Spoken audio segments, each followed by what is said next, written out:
जीवन कसं असतं मुंबईतील जीवन? धावपळीचं, दगदगीचं. हो, आणि माझं देखील असंच चाललं. साधारण आयुष्य आणि तीच दररोजची लाईफ.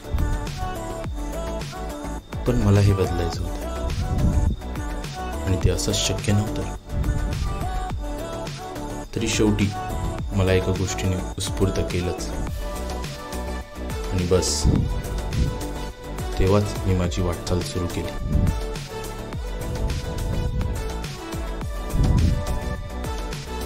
आणि फायनली मी धावपळीच्या जीवनातून टाइम प्लीज घेतलीच.